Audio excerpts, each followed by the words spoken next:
Yeah, it goes, everybody, because they will continue on with a game called The Devil's Whisper. Where were we? I think we're here. Yeah, obviously it is. It didn't seem the most appropriate thing to ask her, but I had to keep distracting her for the time being before she asked me. Hope it's nothing serious. I'm sorry. Very sorry that something bad has happened to you. You have all my family's support. The woman arched her eyebrows, showing a kind of sympathy that I couldn't understand. Wait, did she say something? Let me just adjust the volume. Nope, I don't think she said anything. Thank you, Miss Macmillan. But no, I'm not here for that reason. Actually, I'm here for a school reason. Paperwork related to a permanent leave of absence from our institution. Something to do with a teacher. It looks like someone will not be returning to Ricerfield Academy. Mr. Gibbs, our professor, the one that the wife died, forgot his name. I was shocked to hear those words. Everything that could mean, and this person was not being clear enough with their words.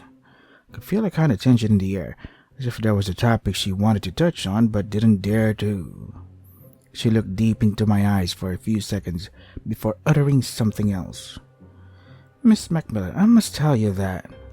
The intense vibrating of a cell phone interrupted the principal before she could even finish what she was saying. She made an angry gesture, clenching her fist slightly and rolling her eyes. She reached into her pocket and pulled out her cell phone, noting the name of the person who was calling her. Oh no, it's somebody from the other side, the dead person. Charlotte. Who? Who? She mumbled the name to herself, almost indistinguishable from where I stood. The woman returned her gaze to me a few seconds before saying goodbye. An apology, miss. I have to take this call. You think so? Don't worry, take your time. It was a pleasure to meet you. See you soon. The principal headed to the exit of the building. I fumbled my words there, showing severe concern for whoever had called her. It was a good opportunity for me, at least. Whew, that was close. Feeling calmer after seeing her leave the place, I figured it was time to resume what I was doing. Now I could continue with my main objective. I had to go to the room that the lady at the reception had indicated to me. Let's go. The room I was looking for was on the third floor of the building. A hallway filled with security guards and clerks was my vision as I stepped off the elevator. 8 different people asked for my ticket to verify that I had access to the heavily guarded place.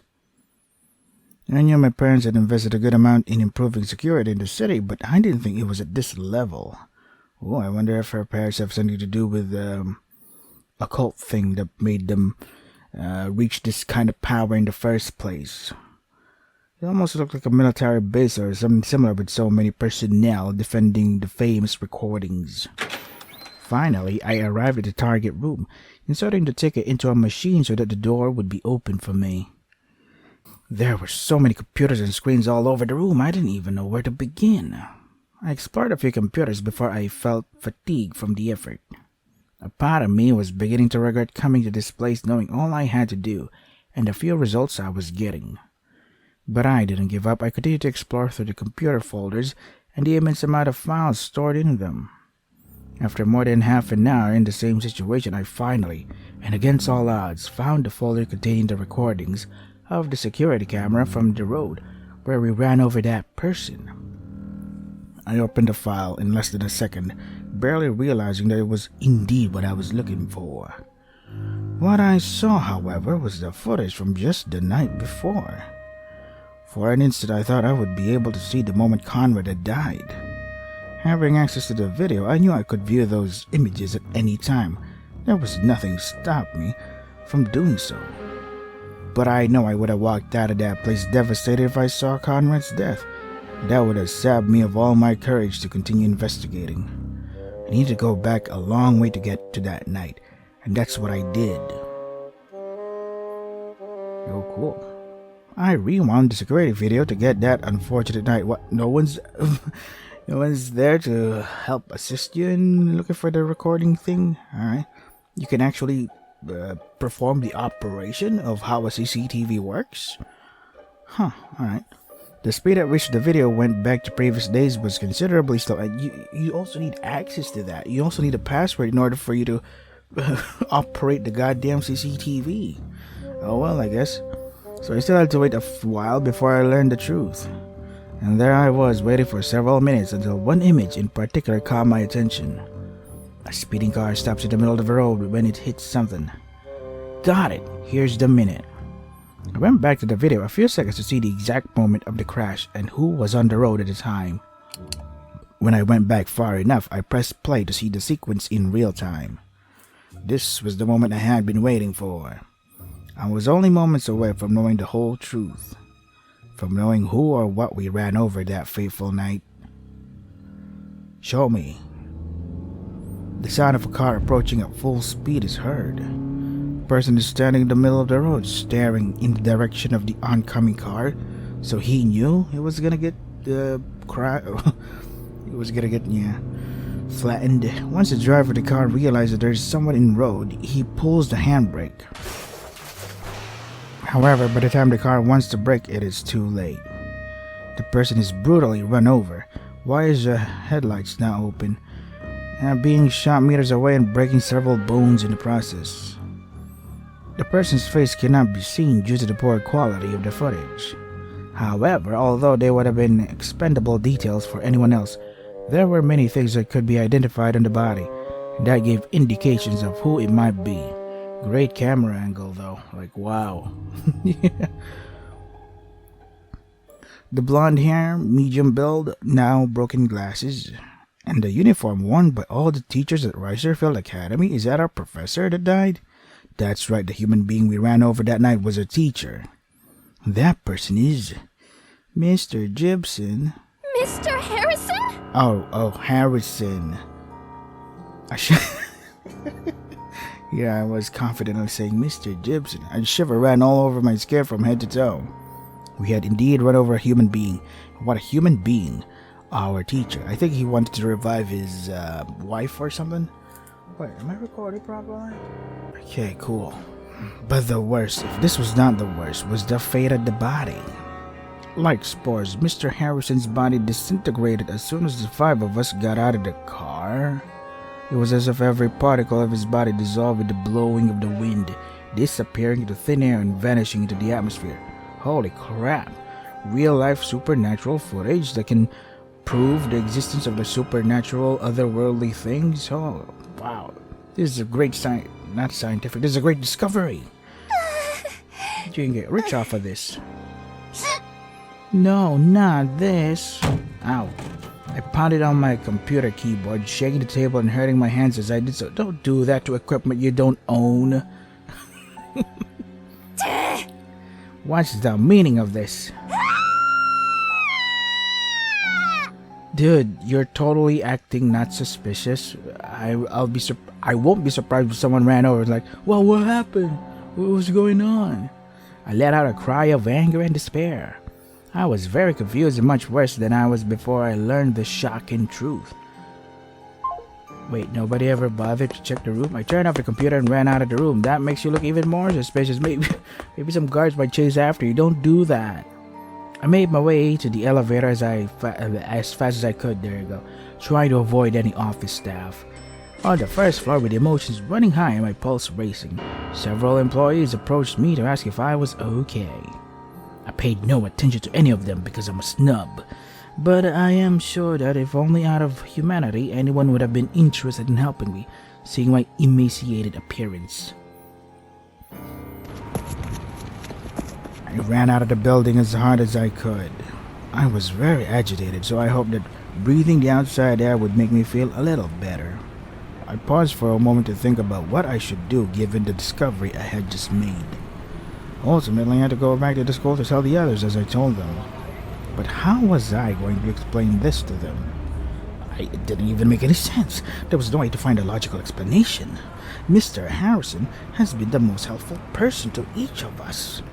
That day, Principal Gibson told us that Mr. Harrison was sick. The five of us were afraid that he was the one we ran over. But actually confirming it with my own eyes, it was like a head-on collision with reality. And a reality I didn't understand but a fraction of. All of us students admired him for his dedicated way of teaching, and at least I felt I had a very nice connection with him, always supporting me in all the problems with my parents. There were so many times I came to his office crying because my parents had scolded me for some minuscule thing. Just to think that we ran over him, and then he disappeared. This was already beyond the limit of reality. My mind could no longer bear the fact that this whole problem was getting darker and darker. I had no other choice, of course. The only thing to do was to go through with it. And even though I felt worse with every step we took and every little loose end we discovered, I was sure of one thing. This was the point of no return. Unless I restarted from all over again at the beginning. As soon as I took the first step out of the car, I knew something was happening. I saw my classmates coming from the school buildings toward the exit. Andrew and Madison were walking awkwardly, both of them with a puzzled look on their faces. I didn't want to ask ahead of time, I'd rather they told me. So I made the decision to tell them first what I had discovered. Oh, guys, it's good to see you. You're not going to believe what I just found. It's just blowing my mind. You see, I was checking to see if there were any security cameras on the road where the incident occurred. And yes, there are. In fact, they have 24 hours a day, 7 days a week recordings. I had the nerve to look at the footage from that night. We did run over a person.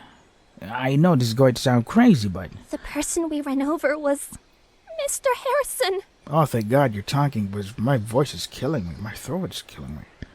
Madison looked me straight in the eye, blinking frequently but never taking her eyes off me. Rather than being surprised, she seemed to be somewhat confused. And indeed, no one present seemed surprised but what I had said. To me, this represented an event beyond what my mind could comprehend. It seemed to represent so little to them. No, there had to be something more here. Something so shocking that even the force of the news I had just given them was not halfway relevant in comparison. I waited intently for one of them to respond. And the first one to do so was Madison. Huh? I didn't expect that, Claire. Weren't you?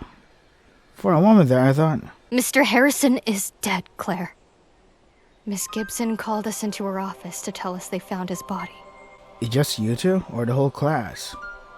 My pupils dilated as I heard this.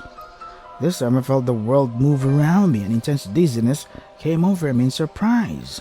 Huh? What? What? How? Wasn't he just supposed to have a viral flu? Okay, no talking. It seems that he left city a few days ago for a town outside of Rangerfield. Just today they found his body at that location, near a forest. And the cause of death? Don't tell me that's also... Nah, they didn't tell us anything. The principal preferred not to give us details. In fact, only the three of us were aware of his death at the school. They seemed to want to keep all this hidden from most of the students. But I don't think it was a natural death, considering the bizarre way it happened. No, Mr. Harrison can't. He had only been back a few days. It would be cruel if... No, that's... Huh? Impossible. We said the same thing. But I've got news for you. That's the cruel, harsh reality. Not for me. Madison, please. Please what, Andrew? I'm being polite, goddammit. Stop behaving that way. It's not the place or the time. And stop blocking the goddamn way. People are passing over us. People are walking by, hearing us argue with this shit. It's never the place or time. Yes, there is. It's about time to just goddamn well accept that we're all screwed. You got it. I got it, okay? I want to get the hell out of here, too. I'm getting sick of this whole situation, and I don't see anything we can do at this point. Guys, don't you realize what that means? What if we were the cause of his death? We get that part, Claire. It was pretty clear to us. I can't take this anymore. In just a few hours, I feel like I've gotten myself into a situation that I don't understand at all. It just seems to get worse and worse every day. I know I said we had to do something, but I just don't feel up to it anymore. Let's see. Pretty sure this is gonna a bad route. We can't give up. Why would you do that? And we're just going to stand by and do nothing? We can still do something, guys. Don't leave me alone in this. You got it. I understand what you're getting at, Clara, and I agree with you. It's just been a very exhausting day full of heartaches. How about we take a day off? Tomorrow is the weekend. We'll have a chance to think things over and come in refreshed. I looked down at the floor and stopped listening to what they were saying. They reminded me so much of my parents when they wanted to force me to stop obsessing about something. But I know they weren't my parents. They were my friends. I didn't want anything worse to happen to us. I understood Amelia so much that day she came in begging us to pay attention to her. If we had listened to her, then maybe it would have been a different story. Maybe even Conrad would still be alive. Can't read. The person approached me from behind, gently touching my shoulder to give me a warning. It's time to go, miss. Your parents will be home shortly. You're right. Thank you for letting me know. I let Johan grab my bag and walk to the car. Wait, we were carrying our bag this whole time? I thought we went solo. At least I had done everything in my power. Oh, but then again, we did give that lady from the government office, some money. So yeah, I guess that makes sense. If anything else happened to either of us, I knew it was going to be a burden on my conscience. I was just praying that this little farewell over the weekend would really help us all to think things through. Shut up, motorcycle outside my house. Knowing that Mom and Dad would probably be home by this time, I mentally prepared myself for what awaited me. I was certain they would try to comfort me uselessly regarding today's horrible events. But my parents were my parents. They wouldn't even consider anything beyond ordering me not to cry because those kinds of things just happen. However, when I opened the front door, I didn't spot my parents anywhere on the ground floor. The housekeeper greeted me with a smile and saying, "Good evening," as soon as she saw me enter the lounge. Hi, good evening to you too. As I carried on the conversation with the person, I looked toward the stairs, doubtful that anyone else could hear us. Excuse me, could you check if either of my parents are home? The housekeeper denied that either of my parents were at home and confirmed that they had not returned all day. Of course, they must still be busy with the new campaign. It was foolish of me to think that my parents would care about what had happened to me today. It's impossible that they didn't know about what happened to Conrad. Anyone could ignore his death, even I could, but not them. They weren't home because they couldn't, or simply didn't want to spend time with me. Anyway, thank you very much. I won't take up any more of your time. As I climbed the stairs with tremendous heaviness, I could feel my breath becoming heavier little by little, along with a void that pressed on my chest. I was feeling very sensitive. Everything seemed so catastrophic and endless to me. I didn't understand what was supposed to be happening to me and the people around me. There you go. I arrived at my room completely exhausted. I just wanted to lie down on the bed and forget, if only for a few minutes, the nightmare we were in. It felt like coming home after a funeral. The situation was not far from it. Conrad, the person I loved the most in my entire life, died this morning. I didn't understand what that meant, how distant his death was from our estrangement. No. It felt like I had been holding back a feeling of years, as if I hadn't taken the time to process the news, even though it had haunted me all day. Conrad. I felt utterly alone, completely isolated. I cried as if I were pulling something stuck from my throat, my chest, my very being. Please, Conrad, don't leave me alone. We have to save our friends. He's gonna come show to us in spirit form or something. Our friends. Yes, I had finally said a word that had been so difficult for us to utter. Because maybe we didn't realize it, but a bond beyond simple companionship was being forged in all of us thanks to this whole situation. 2 people have died, so now we can now call ourselves friends. Great. But perhaps we were still too far from admitting it, either because we hadn't fully realized it or because the circumstances were simply not appropriate. There you go. I got up from the bed and walked into the mirror. Walked to the mirror, noticing a faint smile amidst my tears. I wanted to see this reaction myself. I wanted to feel that paradox of experiencing something good while feeling something so negative. This is my purest version of myself, tearful, stormy, emotional, and affectionate. So, a woman? A default setting of a woman? After a few seconds, I wiped my tears and nodded at the mirror. I took a deep breath and closed my eyes for a few seconds to calm myself. Turned toward the bookshelf in the room and walked over to it. Let's see. I left this book halfway through a few days ago. Yesterday, I made a resolution to finish reading it today. Nope, I really don't feel like something as dense as a tragedy novel. I put aside the actual reading that novel for the time being and rather looked for something that was lighter. A very thin novel, I guess. Ooh, I dropped this little guy a long time ago. I found another book that I had left unread for a few days.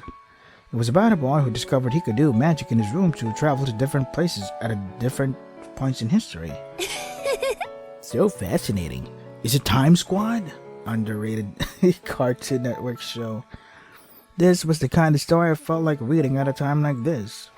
I grabbed the book off the shelf, placed the blanket on the floor, and threw myself on to read it. I felt like I was a little girl, reading these kinds of stories that made your imagination soar beyond even what you thought you could do.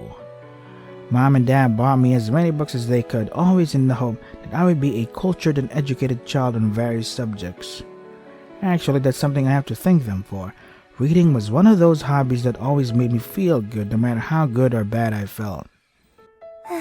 Sometimes I would give anything to live, even just for a few minutes, inside one of these stories. Unfortunately, you're living in a horror story, so... Oh boy. Maybe life made me face such difficult things because deep down I knew I had a solution, a way to escape my own reality. And that was reading. I've heard countless times people call reading a boring habit. Which is true, but maybe because you were reading some shit stories. They don't know that if it weren't for books, I most likely wouldn't be in this world anymore. For many people, reading is nothing more than concentrating on a set of sentences that someone else wrote. For me, it was the escape into another reality. I may have been spat upon by the world, I may have been treated like scum by my own parents at times, and I may have been on the verge of collapse on more than one occasion, but all would be well if I remained serene, living in the cheerful little world of my books. A world where there's no sadness, no crying, no pain. Can you really call it a story then? Or can you really call it a human-sided story? The sound of someone knocking intensely on my door woke me up in the middle of the night. I hadn't realized when I fell asleep, but I was still lying on the floor and had a book in one hand. Open that door, Claire! That's an order! I was still half asleep and a little confused by the weird way I was woken up. I rubbed my eyes to wake up a bit, then stood up to open the door. Father, what can I do for you? Shut up! Just shut up! Wait, you were the one who wanted me to talk. Why are you asking me to shut up? Okay. You are a complete disappointment to your parents. You don't have a shred of decency. How so? I'm still wearing clothes while I was sleeping. Can you just explain to me what we're talking about here? What you're angry about? What? But why do you say... Don't even try to hide it, Claire. We know all about it. All about what? What are you talking about, Father? I swear I didn't! Don't act so damn stupid. Can you at least tell me what the fuck you're angry about? Or are you just gonna get angry and just throw stuff like, you're stupid and shit? Huh? Can you explain why at least? Always with that childish way of responding. What childish way? You mean me acting not aware of what you're talking about? Because my response is justified. I don't know what the fuck you're talking about. I don't even understand what you're talking about. Yeah, what she said. Do I have to remind you that just this afternoon you disgraced your mother and me in the worst way a son can do? When I skipped class? I didn't understand what Dad meant by that at all. But his yelling was getting worse as the conversation went on. It was starting to make my legs shake. I had a deep fear of how this would all end. A contact of mine notified me that you went to the security offices this afternoon. Oh, that. Okay, that's justified. And you were trying to get some kind of confidential information. Yeah, I'm not denying that, but I have the right to remain silent. A countless amount of memories came back to my mind as soon as I realized what he was referring to. Yeah, I had done something wrong and I feared I would suffer the consequences, but what I didn't imagine was that this blowback would come so soon. Didn't even give me the time to finish my sleep routine, man. God damn. You dared. You. A stupid little girl with no brains or conscience. A+ insult. To try to bribe a person. I mean, politicians do that too. So what's the difference if I do it? Do I have to go into politics first before I bribe people? What? But how did you know? It doesn't matter, Claire. It just doesn't matter. What you did is a complete disgrace to the family. So how are we gonna do this? Dad, please, let me explain. You have nothing to explain to me. I do actually have something to explain to you, but you're not giving me the opportunity to explain that. But you do you. It doesn't matter why you did it. It does. You know it's very low-level people to do that. Oh, that's rich coming from a politician. And let me tell you something, little girl. Little girl. You are going to pay dearly for this. Why? I already paid the fucking asshole. Why should I pay you too? I'm just giving back the money you gave me. My expression was like that of someone who was being lifted up for fakes. I had my mouth open, my eyebrows arched, and tears in my eyes. The only difference was that my father was saying was the truth. However, what infuriated me the most was his way of denying any attempt of mine to express myself. Yeah. If only he knew that I came to losing my life, if he knew what I had been through. I knew that if he said one more word to me, I was going to explode to say what I really felt. To reveal the feelings I have kept silent for so long. Don't you realize how damaging this could be to our political careers? Plus, in the campaign we are in right now. Oh really? How so?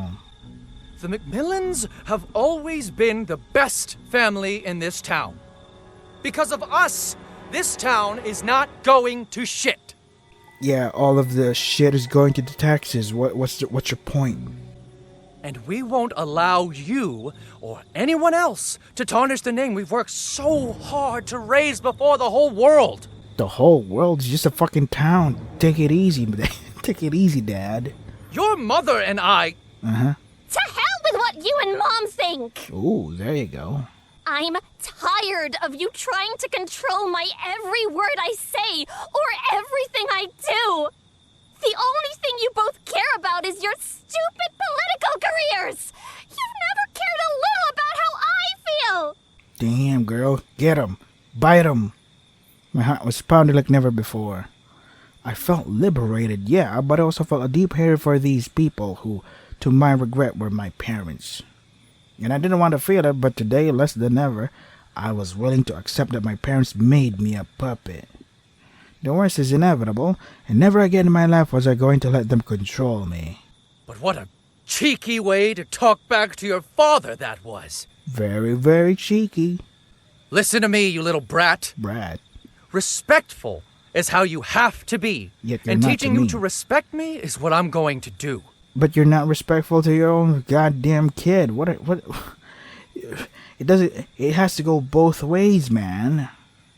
Dad raised his fist and pointed in my face. Hey, we're back to the 1950s. Let's go. Up to this point, rarely had our discussions come to such a head as this. However, I was unable to compete against him. Yeah, I'm a child. Help me, CPS.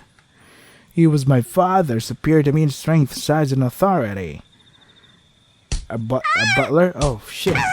Oh, crap, we're getting beaten. I was expecting the butler to step in.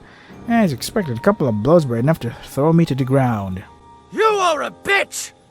A stupid bitch with no values! How? At least not the face. My father reached down and grabbed me by the shirt. Again, he impacted his fist against my face twice. Oh, dude. You're saying that I tarnished the name of the Macmillans? You're tarnishing the face of a Macmillan. Ow. Stop that.